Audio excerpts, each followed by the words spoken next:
Bom, na sequência, então, eu queria trazer para vocês o Murilo, professor doutor Murilo Mariano Vilaça, da Fiocruz. Murilo é filósofo, né? Então, nós estamos passando aqui da matemática para a filosofia. Ele é pesquisador em saúde pública da Fundação Oswaldo Cruz e docente permanente do programa de pós-graduação em bioética, ética aplicada e saúde coletiva. Então, um pool de programas lá, da Federal do Rio de Janeiro, da Fiocruz, da Fluminense, da UERJ, né? E ele é professor convidado do programa de pós-graduação em Educação, Gestão e Difusão em Biociências, também da UFRJ.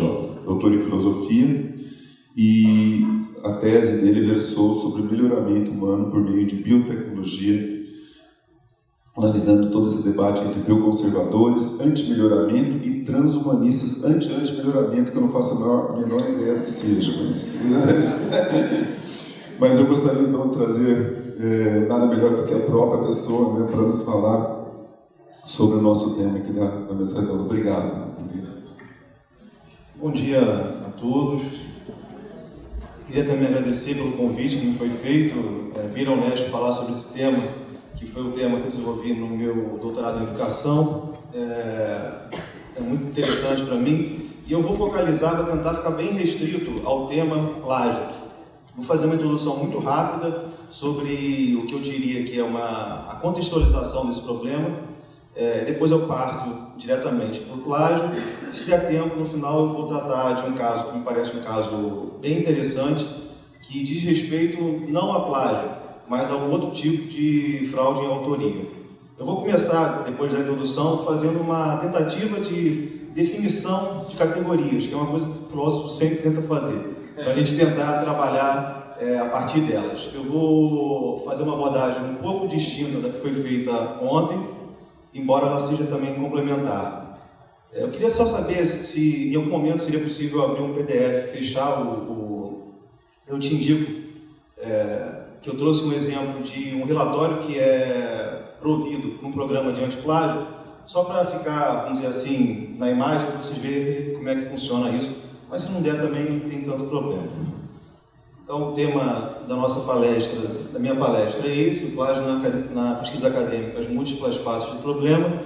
Esse é uma nova versão do tema, né? Quando eu recebi o convite, ele tinha um outro título, que era alguma coisa que falava sobre desonestidade, o aumento da desonestidade, e eu propus a mudança do título, na medida em que a gente tem poucos dados ainda para falar em aumento de desonestidade. Talvez a gente não tivesse a real compreensão do que acontecia, porque a gente não tinha instrumentos para isso. Então, alguns autores, o Daniele Fanelli, que é um autor, uma referência nesse tema, tem questionado um pouco dessa ideia de uma epidemia ou de um aumento sistemático, porque faltam dados para afirmar isso. Então, por isso que eu fiz essa pequena sugestão de alteração. Eu tenho abordado esse tema e tenho abordado através de um certo parâmetro teórico. Tá? Tudo que eu vou dizer aqui é, obviamente, algo de polêmica, de argumentação em contrário, mas a minha compreensão é que a gente não tem como falar em conduta fora de um contexto. A ação humana, da perspectiva que eu defendo, ela é um resultado às demandas contextuais. Então, seria impossível falar que o sujeito, por exemplo, é desonesto fora de um contexto. E o contexto, dito de modo muito breve, eu, enfim, tenho desenvolvido isso de forma muito mais longa, mas a gente não vai ter tempo de fazer isso nesse momento. Então, de forma muito breve, eu identificaria alguns elementos do que alguns autores têm chamado de mercantilização da educação, da ciência e da pós-graduação. Esses aqui são temas que têm sido utilizados por vários autores. O capitalismo acadêmico é um termo muito utilizado nos Estados Unidos, a passagem do arquétipo do cientista de homo acadêmicos para homo econômicos, a passagem do paradigma mertoniano para o paradigma taylorista, uma cultura da performatividade e, por final, o que decorre, pelo menos em tese, disso tudo seria o aumento ou a criação da pressão por publicação. E comentando rapidamente esses últimos dois pontos, em 70, um filósofo chamado Lyotard escreveu um livro, A Condição Pós-Moderna, e como que cunhou esse termo, performatividade. E uma das coisas que ele falou é o seguinte: nós estamos ingressando numa época em que ou você aparece para o público, ou você não tem certo valor. E essa ideia do Lyotard, ela parece muito adequada a essa expressão, esse aforismo que tem sido bastante disseminado entre a gente, né? Ou você publica, ou você perece. Ou você aparece, ou você não tem importância para a academia. Então, dito de modo brevíssimo, esse seria o contexto em que eu acho, pelo menos a minha concepção, essas más condutas devem ser pensadas. E aí, a ética em práticas científicas é um campo muito amplo, como a gente tem visto, e eu vou tentar aqui fazer uma distinção para a gente trabalhar conceitualmente. Então, as práticas científicas corretas, elas estão relacionadas a dois campos.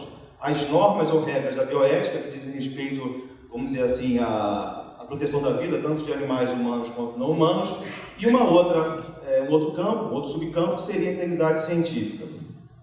A integridade científica diria respeito, segundo a literatura que eu tenho consultado, especificamente a ética de publicação. Então, quando vocês ouvirem falar em integridade científica, a literatura tem defendido que o tema relacionado a isso é o tema da publicação, e não o tema, por exemplo, da pesquisa bem desenvolvida, ou da proteção da vida, e aí por diante. Então, a integridade científica está relacionada às más condutas, na medida em que ela se refere, às más condutas, às práticas antiéticas em publicação. Então, quando a gente fala em integridade científica, a gente está falando sobre práticas éticas. Quando a gente fala em más condutas, está falando de práticas antiéticas em publicação. Tá? Essa, pelo menos até onde eu conheço, é a notação mais clássica da literatura. Existiriam dois grandes tipos de más condutas. As fraudes, que são as falsificações, as fabricações de dados, procedimentos, resultados, e as falsidades autorais. Está muito rápido, pessoal, está indo... Eu estou com receio do tempo. As falsidades autorais, por sua vez, a gente vê uma cascata de subtipos, né? As falsidades autorais seriam divididas em plágio, autoplágio e atribuição indevida de autoria. Como o tema é plágio, né, e plágio e autoplágio fica ali como que um colchete ali, né? Plágio e autoplágio são derivações da mesma prática às vezes, mas eu vou focalizar o plágio e no final, se eu puder, eu vou trabalhar a atribuição indevida de autoria, que eu acho que é um problema também bastante interessante de a gente pensar. A atribuição indevida de autoria tem também subcategorias, que é a de presente, né? Quando você dadivosamente convida, e elas se intercruzam, tá? Convida uma pessoa, geralmente mais famosa do que você, quando a intenção é que o seu artigo seja aceito. Uma pessoa menos famosa do que você, quando você, de alguma forma, quer projetar aquela pessoa no contexto da academia. Tem a honorária, que é quando, por exemplo, um chefe de laboratório, uma pessoa muito importante, seu orientador, ou algo desse tipo, parece que obrigatoriamente entra como autor de qualquer coisa que você escreva. Porque, né, você deve um certo respeito a ele, então, de forma honorária, ele sempre entra como o autor dos seus textos. A intenção também, muitas das vezes, é promover o aceite do artigo. Então, sempre nessa dimensão de ser aceito. Tem a pressionada, que é quando é o contrário, né, quando, por exemplo, um professor de uma disciplina obriga que todos os alunos que fizeram trabalho de uma disciplina submetam esses trabalhos às revistas e coloquem ele como coautor. Isso acontece numa unidade lá da UFRJ, tem um professor que tem essa prática. E por fim, é fantasma, que é quando alguém escreve e você assume a autoria, né, daquilo que você não escreveu. E é esse ponto que eu vou tentar abordar lá no finalzinho por um caso que eu acho que é um caso bem interessante. Então, as más condutas, eu tenho aqui algumas passagens de alguns textos, vou tentar passar rapidamente por elas. Tem chocado a comunidade científica, medidas, inclusive, de tolerância zero têm sido adotadas, os meios de detecção disso têm sido aperfeiçoados, assim como os meios para cometer plágio são aperfeiçoados pela internet e esse tipo de coisa. A internet também e a informática possibilita que as más condutas, no caso do plágio, sejam identificadas com maior facilidade. E esse estudo ficou bem famoso, identificou esse processo de aumento. Vocês vão ver ali que o filósofo dificilmente usa slide, mas como eu estou falando para uma comunidade da biociência, eu tentei fazer os dados, mas vocês percebam que tem uma parte ali que está faltando, né? Mas, enfim, são os dados de aumento de detecção, né, de más condutas, e depois ele faz ali por cada uma, né? Fraude, suspeita de fraude aumentou em 43%, aí tem um restante aqui que eu não estou conseguindo ler, mas tem uns percentuais interessantes. Também na análise desses dois autores, esse problema tem causado, por exemplo, mudança na carreira, incluindo desemprego. A gente tem visto casos desses no Brasil, pessoas que têm sido demitidas dos seus empregos em razão da identificação de ter cometido, né, algum tipo de má conduta, problemas de saúde e até mesmo suicídio. Houve um caso no Japão que o orientador de uma pesquisadora que foi pega, salvo engano, falsificando uma imagem, cometeu suicídio. E isso é interessante, não o suicídio, mas é interessante a reação do...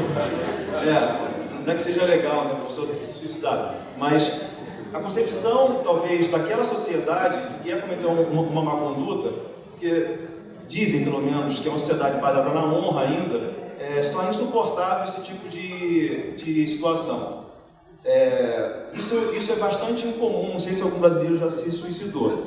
E não espero que ele faça isso para demonstrar que ele está envergonhado, mas no Brasil parece que a reação é justamente, não justamente ao contrário, mas assim é uma outra. Não é muito raro que as pessoas que façam denúncia sejam ameaçadas ou sejam efetivamente processadas. Então, enquanto o japonês reconhece e, numa medida extrema, se pune desse modo, em alguns outros lugares a punição é para quem denuncia, que é um dado que eu acho que é bastante interessante. E também o custo disso, né? O que as agências têm que investir para poder capturar, para poder identificar isso, não é desimportante. Então o custo tem aumentado muito. Para você contratar esses grandes programas antiplágio, por exemplo, a universidade paga uma bagatela, não é uma coisa simples. Existem programas gratuitos, eu vou chegar a esse ponto mais à frente, mas o controle das más condutas tem um custo, e o custo não é pequeno. O Nicholas Stenick é uma das referências desse debate. Ele tem vindo ao Brasil sistematicamente em razão do BRISP, que é um encontro que tem sido organizado pela Sônia Vasconcelos. Ele acontece, se eu não estiver enganado, bienalmente.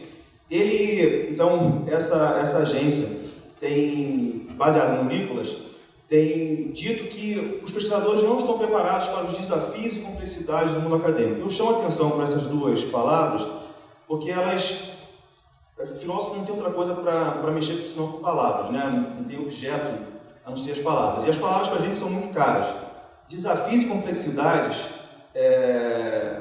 talvez seja um modo de não dizer que existe uma pressão que precisa ser resolvida. Desafio é um troço que parece... desafio é tranquilo, você tem que superar, são coisas da vida mesmo, a complexidade também, mas parece que não tem nada de errado na comunidade científica. São só desafios e complexidades. As pessoas são incapazes de fazer isso. Então elas precisam ser adaptadas a esses desafios e complexidades. Elas não têm que contestar o modo como a comunidade se organiza, por exemplo. Então acho que esse é um ponto interessante. E aqui também no final, deixa eu ver se consigo usar isso aqui. O foco na responsabilidade do indivíduo. Parece que o sujeito que comete algum tipo de má conduta, ou qualquer atitude que seja, na vida parece que ele está descolado de um contexto que não é suficiente para justificar a sua atitude, mas que também não pode ser prescindido como você vai compreender como é que o sujeito age. Então, será que a responsabilidade do indivíduo deve ser o nosso foco, ou como o professor acabou de apresentar, as instituições, a comunidade científica também tem responsabilidade sobre isso? Quando a gente conversa no almoço, quando a gente ouve até as pessoas falando, essa questão da publicação, do quantitativo de publicação e de onde, em que revista você publica, parece que é uma preocupação mais ou menos disseminada. Isso varia muito de área para área. Na área de filosofia, a gente não tem muito essa pressão, sabe? Tem pesquisadores, uma do CNPq que tem 11 artigos ao longo de uma carreira. Mas em certas áreas, como, vou botar aqui a grande área de biociências, essa diferenciação, por exemplo, entre os autores de alto impacto e os autores de baixo impacto determina ingresso em carreira, determina reconhecimento público Então, se você publica numa revista que tem um fator de impacto baixo, aqui não serve para nada praticamente. Então, esse tipo de regulamentação da pesquisa, do reconhecimento, causa nas pessoas certa demanda, e a reação delas pode ser a mais diversa. Mas é importante, pelo menos no meu entendimento, ressaltar a importância do contexto, a relevância do contexto. Aí eu chamo a atenção, isso vai ficar mais para o debate, da difícil fronteira entre a responsabilidade individual e o condicionamento contextual, e eu chamo a atenção aqui para 2 casos bastante conhecidos, que alegam que eles cometeram falha em razão da pressão.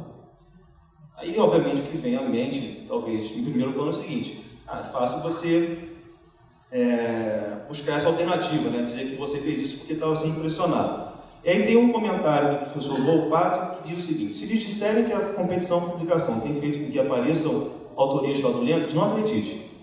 A autoria fraudulenta decorre de desvio moral e ético. Para eles, sob pressão, os desonestos optam pelo caminho mais fácil, que é a fraude. Eu, particularmente, tenho minhas dúvidas se existe o desonesto, assim, o sujeito desonesto. Assim. Acho que existem práticas desonestas, existem desonestidades, porque atribuir a um sujeito a subjetividade do desonesto significa dizer que em toda e qualquer situação ele vai agir deste modo. Então, assim, de novo, a dificuldade é estabelecer os limites do contexto para explicar isso, não para absolver o sujeito, mas para explicar isso, e também essa responsabilização exacerbada do indivíduo. Então, só para ficar mais claro do que eu imagino que já possa estar, eu não estou dizendo que o contexto licencia práticas fraudulentas. Estou dizendo que é no contexto, que eu estou tentando descrever aqui rapidamente, nesse contexto em que essas situações acontecem, devem ser compreendidas e devem ser tratadas. Tá? E eu chamo a atenção, porque para mim, de novo, uma parte ali vai ficar sem, né? Eu testei isso tantas vezes, funcionava bem. Nunca, sempre aparecia tudo. Mas vamos lá, espero que isso não seja ao longo da apresentação toda. Mas 3 fatores que eu acho que estão correlacionados. Os fatores técnicos, por exemplo, é muito fácil você plagiar um texto hoje. Né? A gente viu ontem a professora Sônia falando. Inclusive, que ninguém nos ouça, né? É fácil você utilizar os programas antiplágio para plagiar. Porque você joga ali uma ideia, um título. Os programas antiplágio podem ser utilizados como ferramenta de busca. E a pessoa que está mais mal intencionada do que a outra pode, inclusive, falar assim: eu vou plagiar e vou jogar no programa até que isso não seja detectado. É possível fazer isso. Claro, é um trabalho desgraçado. Melhor seria se o cara estudasse para fazer um troço dele. Mas, se o sujeito é preguiçoso, ou está agindo de forma preguiçosa, ele, assim, a preguiça não dá um trabalho do caramba. Então, acho que nem se aplica essa categoria da preguiça. Mas, enfim, ele pode usar o antiplágio para poder garantir que não vai ser pego. Então, as ferramentas estão aí e podem ser utilizadas para bem e para mal. A ferramenta em si nunca é boa ou ruim, né?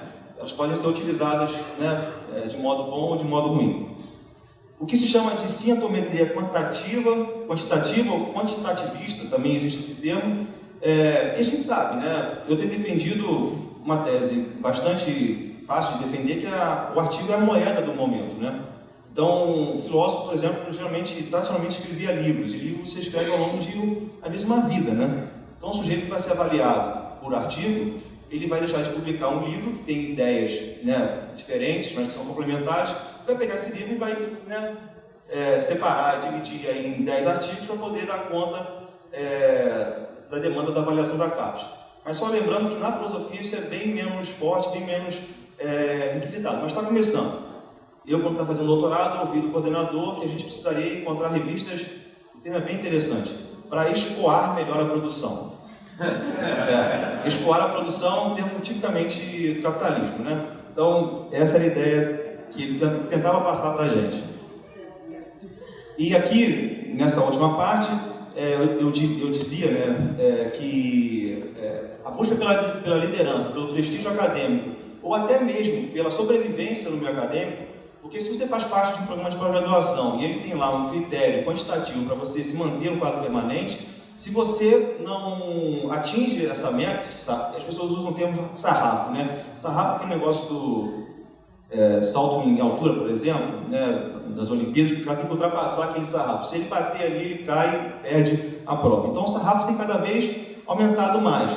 E as pessoas vivem, às vezes desesperadas, em busca de pontos. As pessoas fazem contas, né? O que é mais curioso. Faltam 100 pontos, faltam 50 pontos, e as pessoas vão se inserindo na brecha que puder. Tem um artigo aí que dá para eu entrar aí rapidinho? Enfim, ele vai fazendo isso para tentar dar conta. O sujeito, às vezes, quer continuar na pós porque ele acha que ele é importante para a pós. Ele acha que ele tem alguma relevância para aquilo. Mas sem cumprir a meta, ele não continua. É tipo aquele funcionário da empresa que tem uma meta. Se ele não cumpre aquela meta, ele recebe menos. Ou está correndo risco de ser demitido. Então, ele vai fazer das tripas do coração para tentar lidar com aquilo. Existe uma declaração que está conhecida como DORA, que faz algumas sugestões. Eu botei medidas de controle, mas só como um exemplo. Tá? A declaração ela começa com uma afirmação bem categórica. Há necessidade urgente de melhorar as maneiras pelas quais a produção de pesquisa é avaliada. Aponta algumas necessidades, né? Eu não vou ler todas, mas tem que eliminar a métrica baseada em periódicos, não utilizar métricas baseadas em periódicos para avaliar, contratar pesquisadores. Eu publiquei 20 artigos, mas vamos contabilizar quanto é que isso dá. Se foi na revista A1, você é um conhecimento 100. Se for na revista B2, é um conhecimento 50. Mas é o mesmo texto. Como você pode atribuir ao mesmo conhecimento valores tão distintos meramente pela revista em que ele foi publicado, né? Explicitar os critérios utilizados para avaliar a produtividade científica. Muitos alunos de pós-graduação não fazem a mínima ideia de como é que essas coisas são feitas.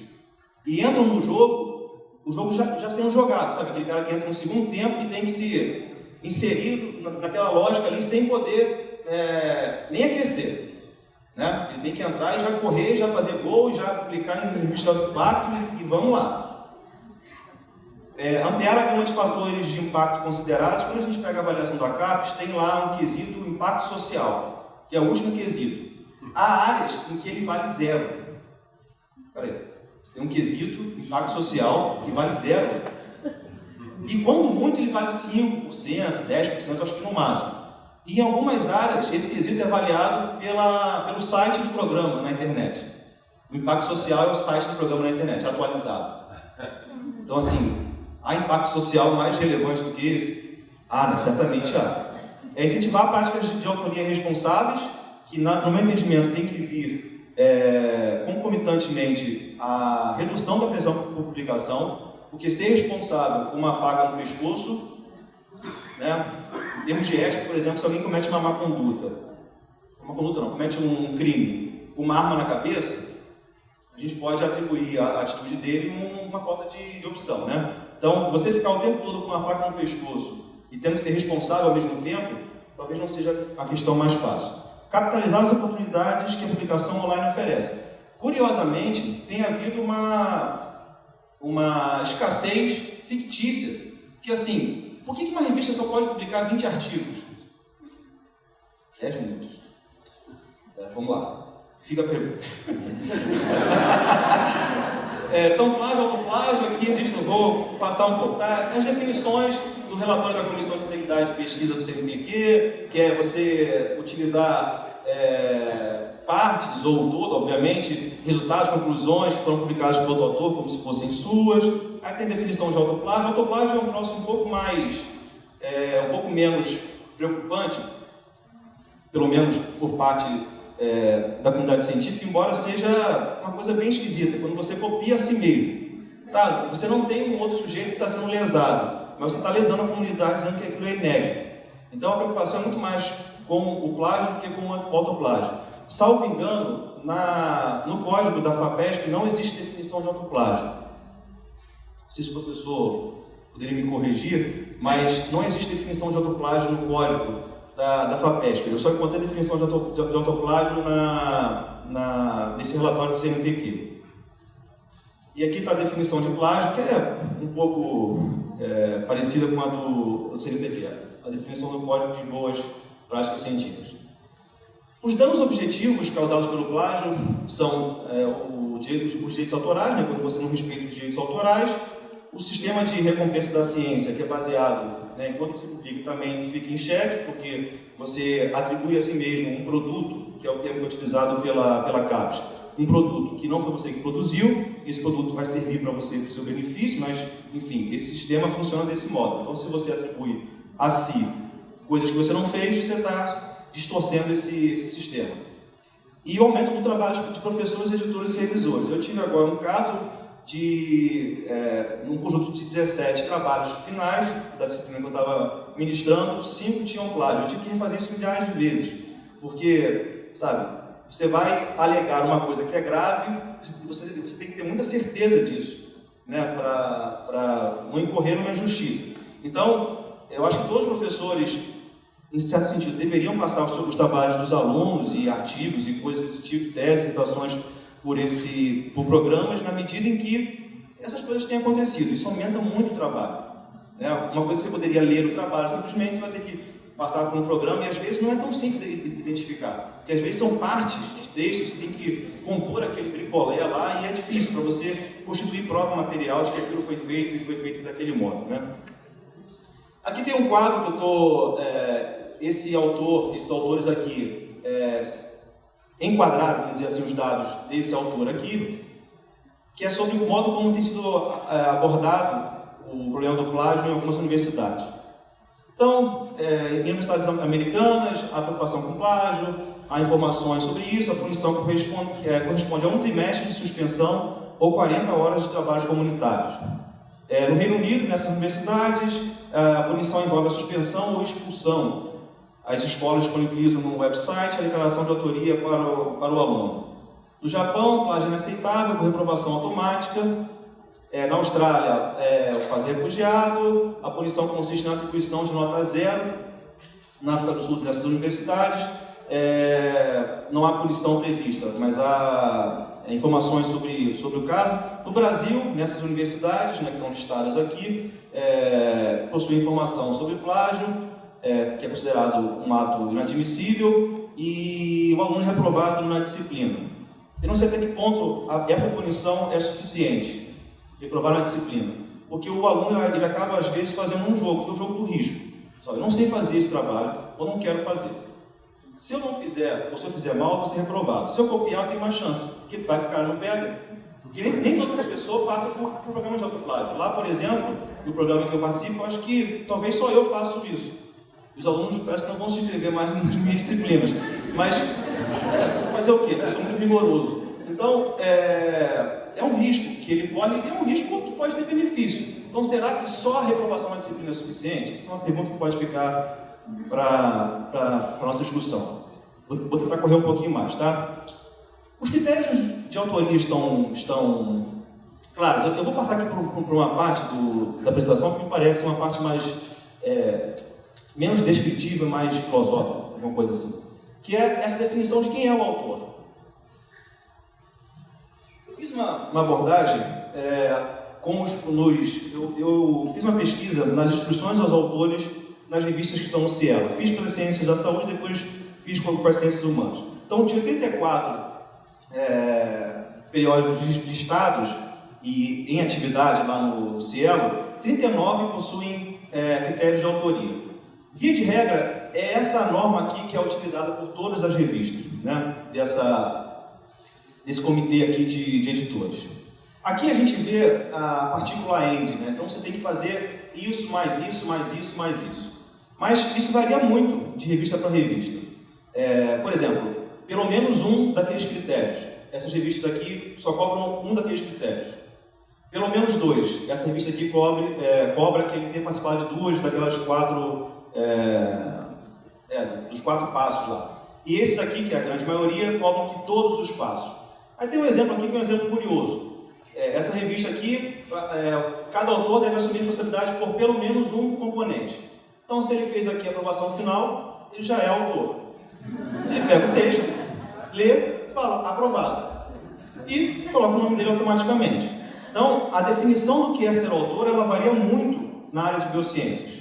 Tá? Há um outro problema também, que é o advérbio de modo que é utilizado pelas revistas. Você fez uma contribuição substancial, você contribuiu substancialmente. Uma pesquisa, por exemplo, que tem estudo clínico, tratar ou recrutar pacientes é uma contribuição substancial, porque senão o estudo não se desenvolve. Mas algumas revistas dizem que fazer só isso não constitui autoria. Então, o que a gente está falando? O que é substancial? E tem o concretamente. Concretamente, acho que é mais grave ainda, né? Eu contribuí concretamente. Eu abri o laboratório, eu liguei lá as tomadas. Concretamente, eu fiz coisas que são fundamentais para a pesquisa. Efetivamente, é a mesma coisa. Suficientemente. Sabe? É diretamente. O significativamente talvez seja o mais complicado. Assim, porque significativamente parte de uma certa intuição pessoal, né? Não, eu fui significativo. Então, eu atribuo a mim mesmo a autoria. Mas o que isso quer dizer na prática? Há também uma variação muito grande entre o número de autores que é permitido. Existe uma revista, a Revista Gaúcha de Odontologia, que diz que o número de autores deve ser coerente com a dimensão do projeto. Como que eles vão avaliar isso, eu não faço a mínima ideia. A revista FISE só permite até 4, a revista, enfim, 5, 6, 7, 8, vamos lá. É 4, é 8, é 7, as revistas da mesma área. Por que não pode ter mais de 4 autores? Qual é a justificativa para isso? Por que 8 é melhor do que 4, daí por diante? E tem revistas que fazem uma diferenciação por tipo de trabalho, né? Então, a definição de que o máximo de autores é 4 está subentendendo que mais de 4 autores já não constitui autoria. Só que você tem uma revista que aceita até 8. Então, afinal de contas, que critério está sendo adotado pela área para definir o que é o autor e o que não é? Nas ciências humanas, dos 82 periódicos, só 10 tinham critérios de autoria. Eu não fiz a mesma coisa com a ciência humana, com a ciência da saúde, que não daria tempo. Aí eu faço a pergunta, quem é o autor de um artigo com 5.154 autores? Será que esses são autores que participaram do estudo do Oswald Higgs? O artigo tem, segundo essa reportagem da Nature, tem 33 páginas. 9 são de texto, 24 são de nome, instituição e por diante. Quem é o autor desse texto? Eu fiz umas contas lá, eu peguei o Word e digitei 9 páginas.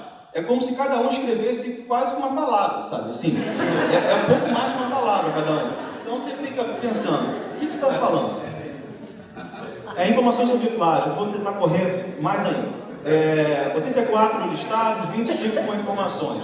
Aí tem plágio como crime, aqui tem algumas revistas que abordam assim, adoção dos procedimentos dessa declaração, adoção dos procedimentos do COD, proíbe nova submissão, acho que isso aqui é interessante. Essa revista aqui, se você for identificado como plagiador, você não pode nunca mais submeter.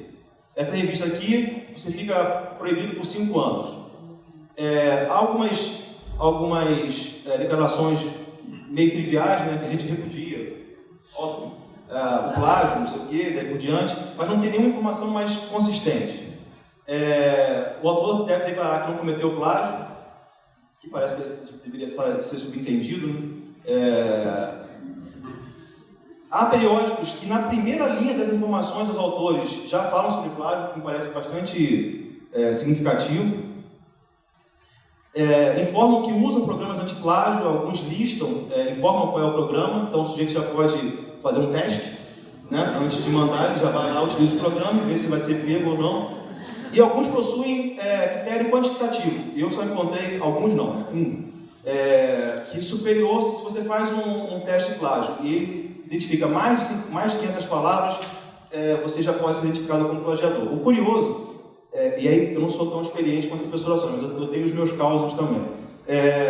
Eu fiz uma denúncia assim, há algum tempo, que era anônima, né? Agora não é mais, a revista, sobre um autor que estava reproduzindo seus trabalhos e publicando em várias revistas.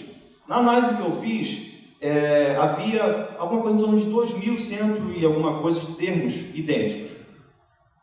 A editora, né, disse que era um caso gravíssimo, que seria avaliado de forma muito rigorosa e tudo mais. Aí foi submetido a 3 pareceristas, no final das contas o caso foi arquivado. E depois dessa minha denúncia, saiu um editorial na edição, no número seguinte à denúncia, saiu um editorial sobre plágio estabelecendo essa regra. Então, peraí, vocês estão dizendo que 500 palavras já é suficiente, já são suficientes. E os 2.000 não eram? Não, porque não foi antes da regra, né? Faz sentido. E só poucas revistas falam sobre autoplágio. Como eu falei, autoplágio não é uma preocupação mais assim intensa. Parece que copiar de si mesmo não é tão problemático. Dos 82 periódicos listados das ciências humanas, apenas 16 contêm informações sobre plágio. Aqui existem alguns programas anti-plágio. Eu tenho usado esse aqui, Pop Spider, e eu vou... Aqui é a mesma coisa, tá? Só botei porque eu acho que ficou pequeno, mas enfim.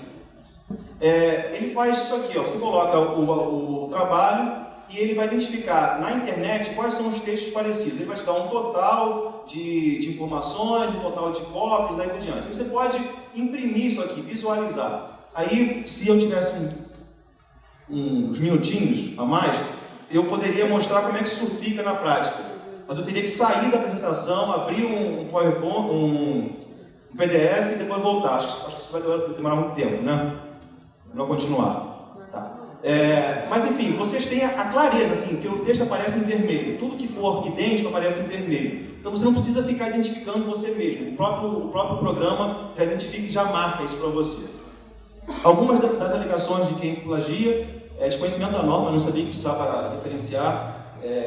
Uma das alunas que no caso, autoplagiou-se, disse que não sabia que não poderia copiar um trabalho dela, sendo que o trabalho que ela copiou não tinha nada a ver com a disciplina. Então, qual é o erro mais grave? Né? Não ter compreensão do que é um trabalho acadêmico ou não saber aplicar uma norma que é uma norma trivial para quem está no doutorado. Erro, equívoco, esquecimento. Uma aluna que copiou do site InfoEscola, que é um site acadêmico bem importante, né? Cronicamente falando, copiou do InfoEscola. Alguns, como a gente já viu, alegam pressão por publicação. E esse aqui é um caso curioso, eu não conhecia até preparar essa palestra. Uma psicóloga foi acusada por um psicanalista de ter copiado o texto dele, né? E ela atribui que ela nunca tinha, tento ficar sério nesses momentos assim, mas tem umas coisas muito engraçadas. Que ela nunca tinha encontrado alguém que explicava tão bem um psicólogo, acho que era Lacan. Então ela leu aquilo tão profundamente que ela meio que introjetou o pensamento do autor, e quando ela foi escrever, aquilo saiu como que naturalmente. Ela não apresentou, mas isso está no texto, pessoal, ela não apresentou um texto, ela diz que apresentou como se fosse um diário de pesquisa. E aí você fica pensando assim, pô, uma bela forma de demonstrar admiração, né? Poderia ter citado, acho que seria uma forma mais interessante. Então, para encerrar mesmo agora, um caso que é um caso bem curioso. Aí eu vou pegar aquele último ponto lá, atribuição indevida de autoria. Aí já mostrei isso aqui, estou só retomando e vou destacar o fantasma, tá? Existe uma empresa chamada Publicase. Essa empresa, ela tem um serviço que é bem curioso. Atualmente se chama Dr. Help. Antigamente era sua tese, vírgula, seu artigo. Exclamação. Isso em 2012, quando eu fiz a abordagem, agora elas mudaram. Mas o que você faz? Você envia a tese. Pessoal, isso aqui é uma palestra, eu estou contra isso aqui, tá? Estou ensinando como fazer. Você envia a sua tese, eles vão ler, vão passar por um programa exclusivo delas, só elas têm. Depois isso vai extrair não sei o que, os dados mais importantes. Elas vão enviar para vocês um esboço para a sua aprovação e depois, com a aprovação, eles vão redigir o texto e vão te entregar. Entendeu como é que é o sistema? Você envia a sua tese, ela passa por um programa, esse programa identifica quais são os termos mais interessantes, eles fazem um esboço, imposto também pode ser admitido, um esboço, passa para você, se você aprovar, eles redigem o artigo e te devolvem. Mas isso tem obviamente um preço, né? Aqui, R$ 6.500 é uma bagatela. Em 2012, se você contasse a hora de trabalho que elas supunham que teriam que usar, isso dava R$ 8.000. Então a gente pode até achar que estão barateando o serviço, né? Então estão dando mais acesso às pessoas. E eu acho mais complicado dessa situação, tirando a brincadeira e a ironia desse tipo de serviço, são isso aqui era a descrição na época que eu fiz a primeira análise, tá? Elas fornecem também correção ortográfica, mas tem um incluir aqui que tem vários erros de português, então não dá para confiar muito. E aqui está claro que quem escreve são elas. Escrevemos, elaboramos o manuscrito. Então, e a relação não é com o pesquisador, tá? A relação é com o cliente. E isso aqui é a reprodução do site delas, tá? Os seus parceiros e clientes. Olhem as instituições. Olhem as instituições.